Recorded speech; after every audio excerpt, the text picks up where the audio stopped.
অমৃত। অমৃত না?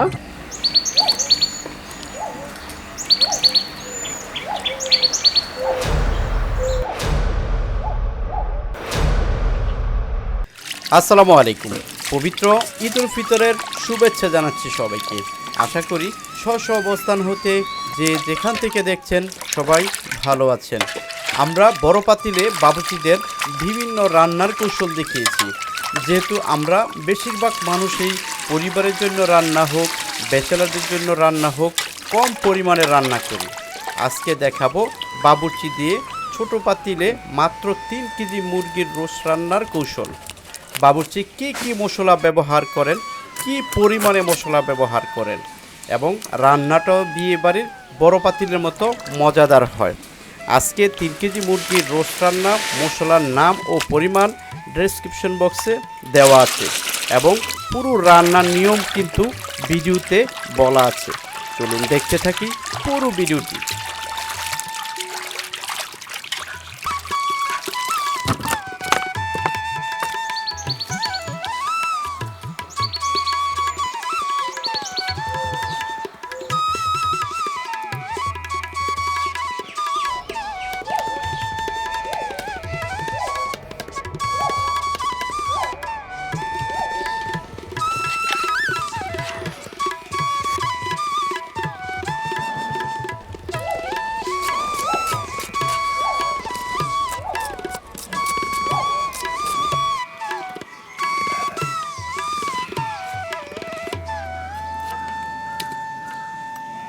আসসালামু আলাইকুম। ওয়ালাইকুম সালাম। কেমন আছেন ভাই? ভালো। তা আজকে কি রান্না করবেন? মুরগির রোস্ট করব। মুরগির রোস্ট আর কি দেখাবেন? মোরগ পোলাও। মোরগ পোলাও। আচ্ছা, মুরগির রোস্ট বানাবেন আর পোলাও। হ্যাঁ। তা আমাদের পুরো রান্নার প্রক্রিয়াটা দেখাবেন না? হ্যাঁ, অবশ্যই দেখাবো। আচ্ছা, ঠিক আছে। তো এখন আমরা দেখবো উনি মুরগির রোস্ট রান্না করবে, আমরা দেখবো কীভাবে রান্না করে। আচ্ছা, দাঁড়ান একটা মিনিট। আপনি এখানে প্রথমে কি দিলেন? এই যে মুরগির রোস্টগুলো কি আছে? পানি দিছি, পানি। প্রথমে পানি দিলেন? পানি দিয়া জর্দা রং দিছি। জর্দা রং? জর্দা রং। আচ্ছা আচ্ছা আচ্ছা, জর্দা রং দিলেন না? হ্যাঁ, আচ্ছা আচ্ছা কালারের জন্য। আচ্ছা আচ্ছা, ঠিক আছে। হালকা পরিমাণে দিচ্ছেন, এবং কোনটা কতটুকু দেন এটা আমার বলবেন, ঠিক আছে? আচ্ছা, 1 চামচ লবণ দিলাম। 1 চামচ লবণ দিলেন? লবণ দিলাম। আচ্ছা আচ্ছা, রঙের পানির সাথে মুরগি ছোট চামচে 1 চামচ লবণ দিলেন হ্যাঁ মুরগির গোশতের সাথে। এবং এটা পানি কয় কেজি হবে? পানি হবে 2 কেজি হবে। 2 কেজি পানি হবে? হ্যাঁ। আচ্ছা, ঠিক আছে। এটা অনেক সিদ্ধ দিয়া দিব। এখন সিদ্ধ দিবেন? আচ্ছা, ঠিক আছে। দেখতে থাকি পুরো প্রক্রিয়াটি। আমাদের আজকের মুরগির রোস্ট রান্না করবেন। আমরা বন্ধুরা মিলে ঘুরতে যাব, সেখানে কিন্তু আমরা এখানে রহমান বাবুর্চি থেকে আমরা এই রান্নাটি করে নিচ্ছি। লবণ পানি দিয়ে মুরগির গোশতগুলো সিদ্ধ করার জন্য আগুন দেওয়া হয়েছে।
এই তো আমার বন্ধু চাল দিতেছে। চাল তো বন্ধু। আগুনের কোনো উন্নতি নাই। আজকে যে আমরা নদীর পাড়ে এই মুরগির রোস্ট বা মোরগ পোলাও নিয়ে আমরা নদীর পাড়ে খাবো, কেমন লাগতেছে অনুভূতিটা? খুবই এক্সাইটেড লাগতেছে, ঠিক আছে। আমার তো এত আনন্দ লাগতেছে যা ভাষায় প্রকাশ করার মতো না, ঠিক আছে। আমার খুবই খুবই খুবই ভালো লাগতেছে। এবং নিজের হাতে রান্না করতেছি, নিজে জাল দিতেছি, ঠিক আছে, নিজে হাতে করতেছি, নিজের খাইকে অনেক কিছু করতে পারতেছি। এর চেয়ে আনন্দ মনে হয় আমার কিছু নেই। মানে নিজ হাতে করাটা এটা একটা আনন্দের একটা বিষয়। ঠিক আছে, ধন্যবাদ রাসেলের সুন্দর মতামত প্রকাশ করার জন্য। আধা ঘন্টার মতো সিদ্ধ করলেন ভাই। আমি মশলার যে হিসাবটা সেটা কিন্তু আমি এখন বলে দিচ্ছি এবং ডেসক্রিপশন বক্সে মশলার হিসাবটা পুরোপুরি থাকবে। যাদের কথায় বুঝতে সমস্যা হয় তারা কিন্তু ডেসক্রিপশন বক্সে থেকে আপনারা এই মশলার যে হিসাবটি সেটাকে নিতে পারেন। এখানে আদা 100 গ্রাম, রসুন 100 গ্রাম, এলাচ 20 গ্রাম, দারচিনি 30 গ্রাম, লং 5 গ্রাম, টক দই 250 গ্রাম, জর্তিক 10 গ্রাম, সাদা গোলমরিচ 10 গ্রাম, পোস্তদানা 10 গ্রাম, টমেটো সস 250 গ্রাম, পেঁয়াজ কুচি 1.5 কেজি, শুধু তেল ব্যবহার করলে 700 গ্রাম। যদি ঘি 250 গ্রাম ব্যবহার করেন তাহলে 250 গ্রাম তেল ব্যবহার করতে পারবেন। ফাঁকি মরিচ 50 গ্রাম, কাঁচামরিচ 3 থেকে 4টি, চীনাবাদাম 50 গ্রাম, পেস্তা বাদাম 50 গ্রাম, জিরা 30 গ্রাম, টমেটো 3 থেকে 4টি। এখানে কিন্তু প্রথমে তেল দিতেছেন এখানে। এখন তেল তো গরম হয়েছে, কি দিবেন এখন? সামান্য একটু লবণ দেবো। সামান্য একটু লবণ দিলেন না? আচ্ছা ঠিক আছে, একটু লাড়া দিবেন না? তেলটা মনে হয় একটু হয়ে আসছে না? তেল হয়ে গেছে। আচ্ছা, পরে মুরগি ছাড়বো। এখন কি মুরগি ছাড়বেন? মুরগি ভাজা দেবো। হালকা ভাজা দিবেন? হালকা ভাজা। আচ্ছা আচ্ছা, দেখি হালকা ভাজা দিতেছে।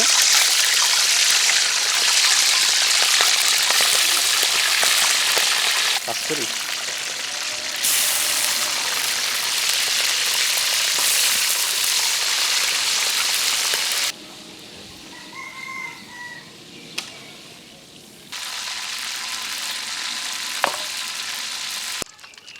এখন তো গোস্তগুলো গোস্ত তেলের মধ্যে দিবেন না ভাই? আচ্ছা পেঁয়াজ ভাজা। আচ্ছা, পেঁয়াজ কুচিগুলো দিলেন। পেঁয়াজ কতটুকু হবে এখানে? 1.5 কেজির মতো হবে না? তারপরে টমেটো, কাঁচামরিচ, কাঁচামরিচ 8-10 পিস এবং টমেটো 4-5 পিস এরকম হবে। আর 1.5 কেজি মতো পেঁয়াজ কুচি কাটা এখানে। এটা কি হালকা ব্রাউন কালার হইব নাকি? হ্যাঁ, আমার বন্ধু ও কিন্তু লাকড়ি কাজে নিয়োজিত আছে। ও কিন্তু যথেষ্ট ভালো লাকড়ি দিতে পারে চুলায়। আমরা কিন্তু সবাই ওর জন্য পাতি চাই বিজ্ঞাপন দিয়ে কিন্তু আমরা ইতিমধ্যে কিন্তু আমরা সেটা সারা জাগিয়ে ফেলেছি। এটা কিন্তু সারা দেশব্যাপী সেটা ছড়িয়ে পড়েছে। আমরা পাতি চাই বিজ্ঞাপন দেখি পাত্র একটু ফেসটা একটু দেখি, পাত্র একটু ফেসটা দেখি। হ্যালো ভাই, এত খাপ ধরতে বলি নাই ভাই, এত খাপ ধরতে বাবা রে বাবা। তো এখানে আমাদের রান্নার কার্যক্রমটি চলতেছে। আমরা যেহেতু বন্ধুরা এখানে ছোটোখাটো একটি পিকনিকের মতন আমরা এখানে সবাই একসাথে খাবো, সে নিয়তে কিন্তু আমরা এই ছোট রান্নাটি করেছি ছোট পরিসরে। আমরা কিন্তু আপনারা বাসায় অনেকে কিন্তু এরকম ছোট পরিসরে রান্নাগুলো করেন, কিন্তু মশলার যে হিসাবটা সেটার কিন্তু একটা গরমিল হয়ে যায় বড় রান্নার সাথে। যার কারণে আমি একটু চিন্তা করেছি যে ছোটো পরিসরের যে রান্নাগুলো সেটা আপনাদের দেখাবো। যার কারণে কিন্তু আসলে আজকে আমাদের পুরো ভিডিওটির কার্যক্রম আমরা করতেছি। পেঁয়াজ কুচিগুলো কিন্তু এখানে অলরেডি হালকা ব্রাউন কালার চলে আসছে, আপনারা দেখতে পাচ্ছেন। এখানে লবণ দিতেছেন 1 চামচ না, ছোট চামচ 1 চামচ লবণ দিচ্ছেন। তারপরে দিতেছি আপনার জর্তিক। এটা জর্তিক বাটা না? হ্যাঁ, জর্তিক পোস্তাদানা। জর্তিক পোস্তদানা মিক্সড। তাহলে আদা রসুন। হ্যাঁ, আদা রসুন। তারপরে জিরা বাটা। মশলা যে স্মেল সেটা কিন্তু চলে আসছে। আমরা একটু দেখবো আর একটু পরে কিন্তু সেটার কালার কিন্তু আর একটু সুন্দর হবে। তারপর দিতেছি মরিচের ফাঁকি কতটুকু। মরিচের ফাঁকি কতটুকু দিবেন? একটা ছোট চামচ যদি ইউজ করতেন সেই চামচটা। 4 চামচ হলে 1 চামচ। 4 চামচের 1 চামচ? ও 4 চামচে 1 চামচ না, ছোট 1 চামচে 1 চামচ। 1 চামচ পরিমাণ মরিচের গুঁড়া দিলেন। দই। এখন দিয়ে দিচ্ছেন টক দই। হ্যাঁ, তো দর ভাই ফুটতে দিয়ে দিক। টক দই এটা মনে হয় 2 কাপ হবে না ভাই? টক দই প্রায় 2 কাপ পরিমাণ টক দই হবে। কালার হয়েছে না? হ্যাঁ, এখন কিন্তু একটা সুন্দর কালার দেখা যাচ্ছে, দেখতে পাচ্ছেন আপনারা। অলরেডি কিন্তু একটা সুন্দর কালার দেখা যাচ্ছে। আমি যদি একটু দেখাই, দেখতে পাচ্ছেন আপনারা সুন্দর কালার কিন্তু দেখা যাচ্ছে এখানে। আমরা দেখছি এখন কি দিবেন? টমেটো সস দিবেন না? আচ্ছা, এটা তো 300 গ্রাম একটা সসের বোতল। আমরা দেখি কতটুকু দেয়।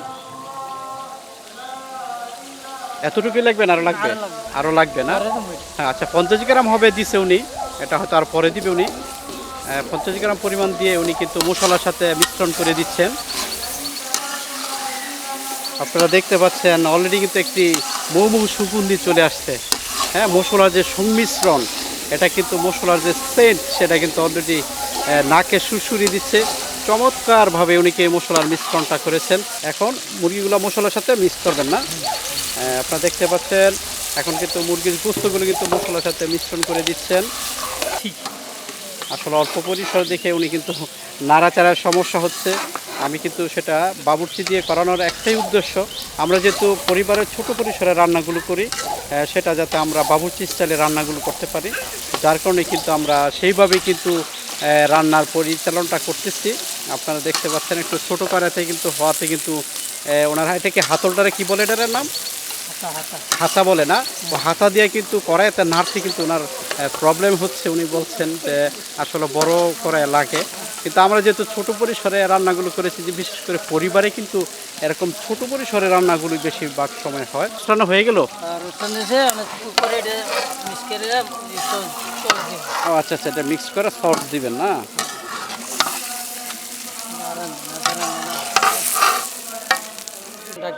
হ্যাঁ, এখন কিন্তু কি সস দিয়ে দিচ্ছেন আবার? উপরে চস মারছি। একটু সস দিয়ে দিচ্ছেন উনি।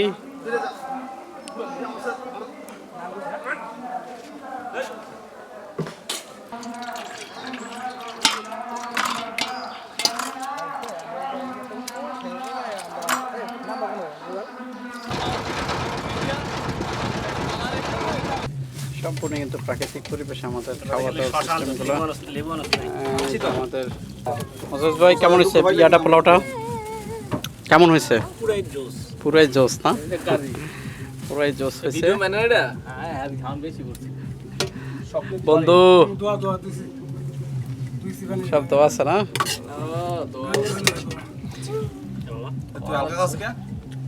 হালকা খাই অভ্যাস,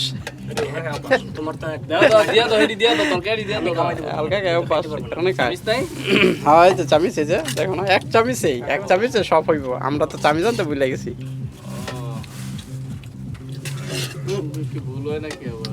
পাকটা ভালো হয়েছে না? আচ্ছা, পোলাও কি শর্ট পড়বে মনে হইতেছে? বেশি হইব। এত পোলাও খায় নাকি? এত পোলাও খায় না?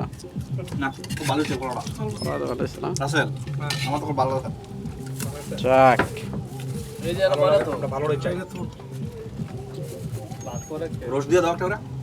হ্যাঁ দিয়ে দাও, দিয়ে দাও সবাই।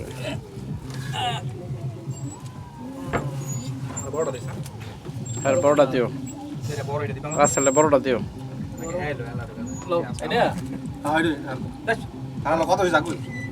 আগেই কত হয়েছে? হ্যাঁ বড়টা খাবো।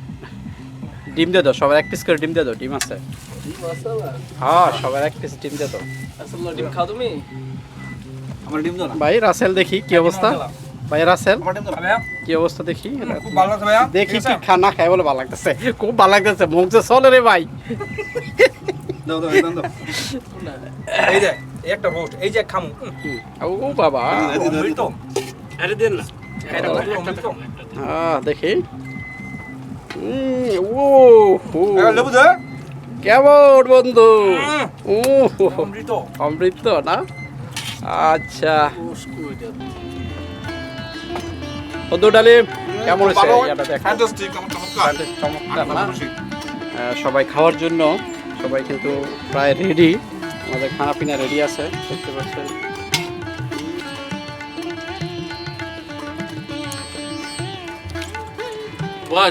দোস্ত রেডি রেডি বাবা।